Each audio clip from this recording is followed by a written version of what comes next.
ಯೋಗ್ಯತೆಯನ್ನು ತಿಳಿದವರ ಜೊತೆ ಇರಿ, ಬೆಲೆ ಕಟ್ಟುವರ ಜೊತೆಗಲ್ಲ. ಮುಖವಾಡದ ಬದುಕು ಶಾಶ್ವತವಲ್ಲ. ಶತ್ರುಗಳಿರಬೇಕು. ಯಾರೋ ಒಬ್ರು ಅಭಿವೃದ್ಧಿ ಆಗ್ಬೇಕಾದ್ರೆ ಒಳ್ಳೆ ವೈರಿಗಳಿರಬೇಕು. ವೈರಿಗಳಿದ್ರೆ ಮಾತ್ರ ನಾವು ಎಚ್ಚರಿಕೆಯಿಂದ ನಡಿಗೆ ಆಗ್ತೀವಿ. ಸೊ ಅದರಿಂದ ನಮಗೆಲ್ಲ ವೈರಿಗಳಿದ್ರೇ ನನಗೆ ನಂಬಿಕೆ. A strong opposition is needed for any successful government.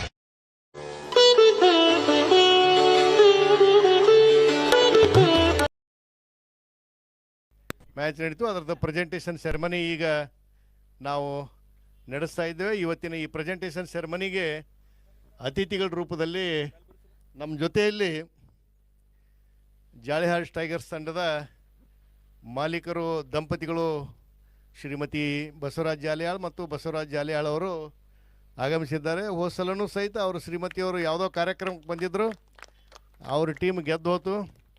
ಅದಕ್ಕೆ ಅವ್ರು ಏನು ಪೂಜೆ ಗೀಜೆ ಮಾಡಿ ಏನು ಹರಕೆ ಹೊತ್ಕೊಂಡು ಬಂದಿರ್ತಾರೆ ಏನೋ, ಒಟ್ಟು ಗೆದ್ಕೊಂಡು ಹೋಗೋದಂತೂ ಖಾತ್ರಿ ಆಗೈತೆ ನಮಗೆ. ಆಮೇಲೆ ಆ ಕ್ವಾಲಿಫೈಯಿಂಗ್ ರೌಂಡಿಗೆ ಭಾಳ ಸಮೀಪ ಹೋದ್ರು ಅವರು, ಟಾಪ್ 4ಗೆ ಭಾಳ ಸಮೀಪ ಹೋದರು ಜಾಲಿಯಾಳ್ ಟೈಗರ್ಸು. ಮೋಸ್ಟ್ಲಿ ಫಸ್ಟ್ ಟೈಮು ನೀವು IPLದು ಒಂದು ಟೀಮು ಓನರ್ಶಿಪ್ ತೊಗೊಂಡಿದ್ದು ಕಾಣುತ್ತೆ.